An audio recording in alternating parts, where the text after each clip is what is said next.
हमारे विधायक पूजनीय ठाकुर जी महाराज और पूर्व विधायक सांग सिंह जी, हमारे जिलाध्यक्ष दलपत सिंह जी, हरीश सिंह जी और सभी उपस्थित मीडिया के बंधु, जैसा कि आप सब जानते हैं कि ये पाकिस्तान का बॉर्डर का क्षेत्र है जहाँ पर भाईचारा सौहार्दपूर्ण वातावरण हमेशा बना रहा है। लेकिन आप देख रहे हैं कि जिस प्रकार से यहाँ पर बासनपीर के अंदर घटना घटी और बासनपीर के अंदर जो असामाजिक तत्वों ने निहत्थे लोगों के ऊपर हमला किया और इस प्रकार से हमला किया कि जैसे वहाँ पर किसी की हत्या करने का रचना बनी हो। और जो वहाँ पर छतरियाँ बनी हुई है, वहाँ लगभग 1825 के अंदर ये छतरियाँ बनी और इतने सालों से ये छतरियाँ बनी थी जहाँ पर युद्ध लड़ते हुए वीरों ने अपना बलिदान दिया था और उनकी यहाँ पर छतरियाँ बनी हुई। और उसके ऊपर जिस प्रकार से उनको तोड़ने का विधर्मियों ने कृत्य किया, असामाजिक तत्वों ने जिस प्रकार से ये कृत्य किया, निश्चित रूप से इस शांतिपूर्ण एरिया के अंदर जिस प्रकार का ये काम हुआ है, इसकी जितनी हम निंदा करें उतनी कम है। क्योंकि आप देख रहे हैं कि इस देश के अंदर जहां प्रधानमंत्री नरेंद्र मोदी जी देश को आगे बढ़ाना चाहते हैं, सामाजिक भाईचारा बना रहे, सबको साथ लेकर चलने की बात कर रहे हैं और देश आगे बढ़ रहा है, ऐसे समय के अंदर ये जिस प्रकार की घटना यहाँ पर हुई है, मुझे लगता है कि इसको लेकर जिस प्रकार की राजनीति की जा रही है, क्योंकि अभी आपने देखा होगा कुछ कांग्रेस के लोग यहाँ पे आके राजनीति करना चाहते हैं, पॉलिटिक्स करना चाहते हैं। जहाँ छतरियाँ बननी थी वहाँ छतरियाँ बन गई, क्योंकि उन्होंने तोड़ा था, उसके बाद में हमला भी उन्होंने किया था, जिसको लेकर यहाँ के लोगों ने विरोध किया। यहाँ के सभी समाज के बंधुओं ने जाकर कहा कि ये हमारा हक है, हमारे यहाँ पर हम पूजा पद्धति करते हैं और निश्चित रूप से यहाँ आता है, उसकी मनोकामना भी निश्चित रूप से पूरी होती है। तो ऐसी छतरियाँ जो बनी है जिसको लेकर विरोध होने के बाद में आज प्रशासन की अनुमति मिलने के बाद में वो छतरियाँ बनी है। और उसके बाद में यहाँ पर जिस प्रकार की राजनीति करने के लिए लोग आ रहे हैं और वो कहते हैं कि हम सौहार्द वातावरण बनाने आ रहे हैं, मैं ये कहना चाहता हूँ हम तो यहाँ पर दर्शन करने के लिए आते हैं और आए हैं, लेकिन वो सौहार्दपूर्ण वातावरण को बिगाड़ने के लिए आ रहे हैं। वो यहाँ का वातावरण बिगाड़ने के लिए इसलिए आ रहे हैं कि उनको पता है कि हमें आने वाले समय के अंदर वोटों की राजनीति करनी है, वोटों की रोटियां सेकनी है और वोटों की रोटियां सेकने के लिए वो विशेष वर्ग को साधने के लिए यहाँ पर आ रहे हैं। और मैं आप सबसे कहना चाहता हूँ कि ये आज की पॉलिटिक्स इनकी नहीं है, ये हमेशा इसी प्रकार की पॉलिटिक्स इसमें यहाँ पे भी जैसलमेर की धरती पे भी कर रहे हैं और ये देश के अन्य कोनों के अंदर भी किया होगा। और ये आपने देखा होगा भगवान श्री राम का मंदिर अयोध्या में बना और उसको अब वो जाकर वहाँ पे रोक भी लगाना चाहते हैं, वहाँ पर वो उसकी बात भी करते हैं। लेकिन यही लोग हैं जो जिन्होंने भगवान श्री राम के मंदिर को नहीं बने, इसके लिए कोर्ट के अंदर सुप्रीम कोर्ट में हल्फनामा दिया था इन्होंने कि सुप्रीम कोर्ट ये राम का मंदिर नहीं बनना चाहिए। और आज वही लोग इस प्रकार से करते हैं। तो मुझे लगता है ये दोगली भाषा और दोगले लोग हैं। इसलिए निश्चित रूप से मैं कहना चाहता हूं कि ये शांतिपूर्ण माहौल के अंदर ये लोग पॉलिटिक्स करने के लिए यहाँ पर एक विशेष वर्ग को वोट बैंक के लिए आते हैं। वो वोट के लिए उनके वोट उनको मुबारक, हमें ऐसी आवश्यकता भी नहीं है। लेकिन सनातन के ऊपर कोई अगर चोट करेगा तो उसको हिंदू समाज कभी बर्दाश्त नहीं करेगा। सनातन के ऊपर जिस प्रकार के ये लोग हैं जिन्होंने कभी कोई राजनीति के चक्कर के अंदर ये लोग कभी तो सनातन को गाली देते हैं, तो कभी वो कोरोना जैसे शब्दों से उनको बोलते हैं, कहीं सनातन को वो एड्स जैसी बीमारी कहते हैं। मैं आपसे कहना चाहता हूँ इस देश के अंदर चाहे मुगल आए, अंग्रेज आए, शक आए, हूण आए, कई आए और कई चले गए, लेकिन सनातन धर्म को न तो कोई समाप्त कर पाया न भविष्य में कोई कर पाएगा। इसलिए ये इनकी गलत सोच है कि वो यहाँ पर बैठकर और इस प्रकार के सनातन के ऊपर चोट करने का प्रयास करेंगे और कांग्रेस के लोग उनका समर्थन करेंगे। लेकिन मैं आपसे कहना चाहता हूँ इस बात को कोई बर्दाश्त नहीं करेगा। प्रशासन निश्चित रूप से मुस्तैद है, प्रशासन अपना काम कर रहा है।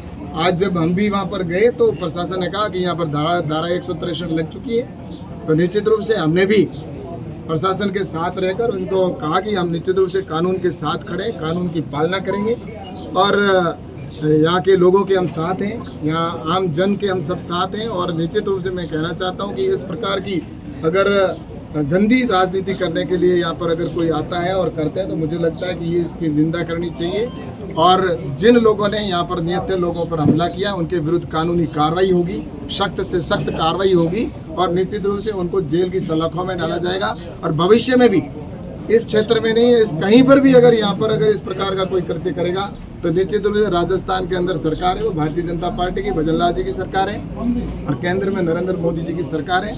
ऐसे असामाजिक तत्वों के खिलाफ सख्त से सख्त कानून की कार्रवाई की जाएगी और उनको जेल की सलाखों में डाला जाएगा। इसलिए मुझे लगता है कि ये बाड़मेर जैसलमेर की सीमा का क्षेत्र है, पाकिस्तान का क्षेत्र है, यहाँ पर सौहार्दपूर्ण वातावरण बनाना बहुत जरूरी है। और मुझे लगता है कि आज ये यहाँ जो ये छतरियाँ बनी हैं उसको पूर्ण बना दिया गया है। यहाँ पर पहले से जो 1825 से बनी हुई थी और आज यहाँ पर ये जो छतरियाँ बनी हैं और यहाँ पर आने वाले समय के अंदर ये अच्छा एक तीर्थ स्थल भी बनेगा, इसमें भी कोई दो राय नहीं। बस मेरा तो इतना ही कहना है कि इस प्रकार की ओसी मानसिकता और निम्न राजनीति को से दूर रहकर और वोट की रोटियाँ सेकने से दूर रहें। और ये एक आने वाले समय के अंदर निश्चित रूप से मुझे लगता है कि जो कानून के विरुद्ध या जिन्होंने कानून को तोड़ा उनको सजा मिलेगी। लगता है कि ऐसा है, आपने देखा होगा कि जिस प्रकार से निहत्थे लोग बैठे थे और उनके ऊपर मॉब लिंचिंग की तरह किस प्रकार से हमला होता, आज हजारों लोग एक साथ आकर और उसमें महिलाएं, बच्चे और सारी आकर हमला करते हैं और कुछ लोगों के ऊपर, और वो आज हॉस्पिटल के अंदर बैठे हैं। वहाँ उनको अगर जान भी जा सकती थी। ऐसे लोगों का अगर कोई साथ देने के लिए आते हैं, मुझे लगता है वो उनको मुबारक हो, लेकिन सभ्य समाज कभी ये चीज़ बर्दाश्त नहीं करेगा और सनातन के ऊपर चोट करने वालों को तो निश्चित रूप से कोई बर्दाश्त नहीं करेगा। पार्टी से जिन्होंने भगवान श्री राम के मंदिर का हलफनामा दिया था कि अयोध्या में भगवान श्री राम का मंदिर नहीं बने, उस पार्टी से बिलोंग करने वाले लोग उन्हीं के विचारधारा के होंगे और निश्चित रूप से वो उनका समर्थन करेंगे। मुझे लगता है वो उनको करे, इसमें कोई दो नहीं। यहाँ पर कोई जाति विशेष की बात नहीं करनी चाहिए क्योंकि यहाँ पर 36 कौम के लोग रहते हैं। ये जैसलमेर की धरती आज से नहीं है, यहाँ पर सदियों सदियों से लोग बसे हुए हैं और एक दूसरे के साथ भाईचारे से बसे हुए हैं और सबका ये जैसलमेर है, किसी एक व्यक्ति का नहीं है। और निश्चित रूप से मुझे लगता है कि यहाँ पर जो भी हो रहा है सबको भाईचारे और सौहार्दपूर्ण वातावरण के अंदर इस जिले के अंदर भी काम चल रहा है, प्रदेश के अंदर भी निश्चित रूप से आप देख रहे हैं कि राजस्थान की सरकार भी बहुत अच्छे से काम कर रही है। लेकिन यहाँ पर जो ये आकर ये माहौल खराब करना या यहाँ पर आकर जिस प्रकार से करने का षड्यंत्र रच रहे हैं, ये उनकी मानसिकता है। भारतीय जनता पार्टी और हमारी मानसिकता देश के लिए काम करना है, सेवा करने का मकसद है, न कि हमें राजनीति एक निजी जमीन करेगा। प्रशासन निश्चित रूप से जैसा कि उन्होंने 163 की धारा लगाई है यहाँ पे और आने वाले समय के अंदर किस प्रकार से काम आगे बढ़ेगा वो तो बैठ के रणनीति बनेगी, उसके बाद काम होगा। लेकिन इतना मैं कह सकता हूँ कि ये छतरियाँ जहाँ पर देश के लिए उन्होंने अपने उस समय के जो जूझार हुए थे, जिन्होंने राजपूत समाज के भी थे तो पलिवाल समाज के भी, उस समय युद्ध के अंदर 36 कौम के लोग रहते थे और निश्चित रूप से उनमें से उन्होंने अपने प्रदेश के लिए उन्होंने शहादत दी थी, तो उनका यहाँ पे छतरियाँ बनी हैं। तो आगे भी निश्चित रूप से वो वैसी ही रहेगी। और सनातन पे चोट करने के वाला मैंने कहा है ना कि अब वो समय जा चुका, उन्होंने अपने समय के अंदर बहुत कुछ किया होगा, लेकिन अब मोदी जी की सरकार है और यहाँ पर भजन लाल जी की सरकार है। असामाजिक तत्वों को जेल में डाला जाएगा। विषय वो क्या कहे, लेकिन मैं जो आज कह रहा हूँ कि प्रशासन ने भी सही समय पर डिसीजन लिया और छतरियाँ बन चुकी। समाज के लोगों ने उनको जब अवगत कराया तो उनकी छतरियाँ बनी और निर्मित हो चुकी है। और मुझे लगता है कि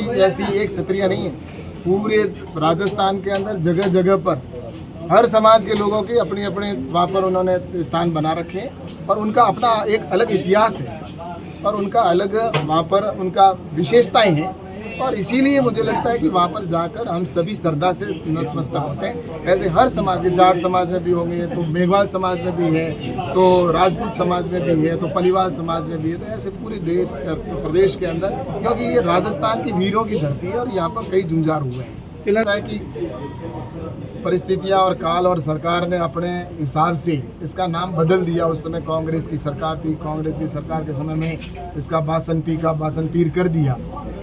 लेकिन मुझे ये लगता है कि निश्चित रूप से इसको नाम बदलने की आवश्यकता है, क्योंकि इनका पुराना जो नाम है वो बासनपी है और इसके ऊपर निश्चित रूप से हम विचार करेंगे और बात भी करेंगे प्रशासन से कि इसका नाम बदला जाए, ताकि भविष्य के अंदर ये बासंती जो आज से हजारों साल पहले जिसका नाम है उसको ये अपने राजनीतिक रसूखदार के माध्यम से, और इसी के समर्थन में तो ये आ रहे हैं कि कांग्रेस के लोग इन्होंने पीर करके प्रदेश पूरे देश के अंदर जिस प्रकार से अपने उन्होंने नाम किए।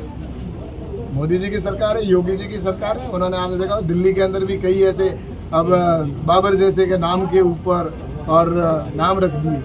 मुझे बताइए, तो वो ऐसे नाम चेंज होने ही चाहिए। तो आने वाले समय के अंदर अगर उनका इतिहास नहीं है, जो इतिहास है वो आने वाले समय के अंदर स्थायी रहेगा और उसके लिए हम प्रयास करेंगे। ये पालीवाला के गाँव कि यहाँ पर जो बसे हुए हैं या पालीवाल समाज के लोग आज से कई साल पहले यहाँ से दूसरे स्थान पर जाकर जहाँ उनको स्थान मिला वो गए, निश्चित रूप से उनका, मैं तो यही कहता हूँ कि उनका स्वागत होना चाहिए, सम्मान होना चाहिए। वो हमारे पूजनीय हैं और प्रशासन और नियम और कानून के कायदे के अनुसार जो भी चीज़ें होंगी उसके लिए प्रशासन हमेशा तैयार है। गांव के अंदर मस्जिद बनी हुई है, मस्जिद के सामने 2 छतरी बनी हुई है, फिर इस छतरी पे विवाद क्यों हुआ? वहाँ तो छतरी नहीं तोड़ी है।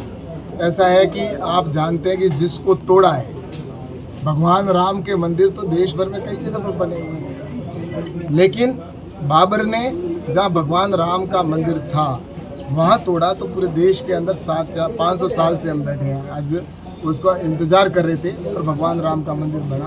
तो ये जहाँ तोड़ेंगे वहीं तो कार्रवाई होगी, उसके हाथ सामने ना देखे, इसकी पूर्व तैयारी है। अगर भविष्य में इस प्रकार से अगर करेंगे तो उसका जवाब भी, ईंट का जवाब भी उसी तरह से दिया जाएगा, फिर से बनाएंगे हम। निश्चित रूप से इस बात के लिए कोई ऐसा नहीं। गाँव के लोग तो कहते हैं कि अगर माहौल